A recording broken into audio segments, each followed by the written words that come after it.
What types of metal were used in antique toys?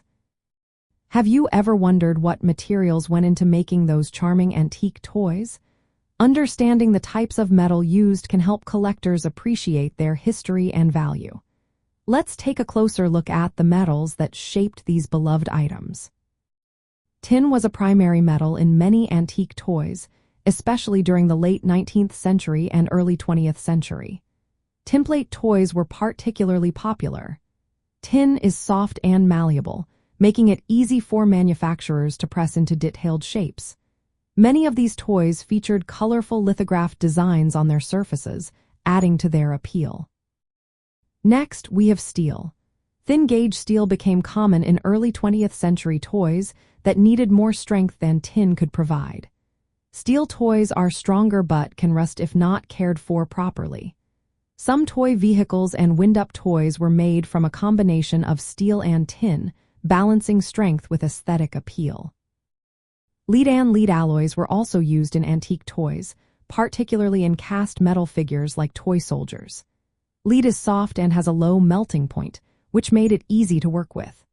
Often, lead was alloyed with tin and a small amount of antimony to improve its hardness and durability. A typical alloy for these figures contained about 65% lead, 33% tin, and 2% antimony. Pewter is another metal that played a role in antique toys. This malleable alloy is primarily made of tin, with copper, antimony, and sometimes bismuth included. Historically, pewter contained lead, but that has changed in modern times.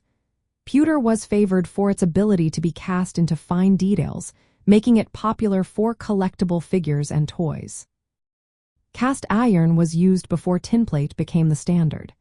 It was favored for its strength and weight, making it ideal for toy vehicles and figures. Cast iron toys are heavier and more durable but can rust and chip easily. Some antique figures were made using a composition method, which involved mixing sawdust, glue, and other materials around a metal frame. This technique was common in German and European toys before plastic became widespread. The metal frame provided the necessary support for these figures. For collectors, knowing the type of metal is essential for assessing a toy's value and condition. For instance, lead alloys may pose health risks if they deteriorate, while steel toys need protection from rust. Tinplate toys requiring careful handling to avoid bending or losing paint, and cast iron toys may chip easily.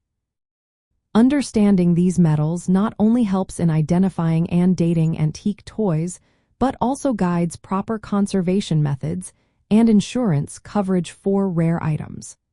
By knowing what materials were used, collectors can better appreciate the craftsmanship and history behind these delightful toys.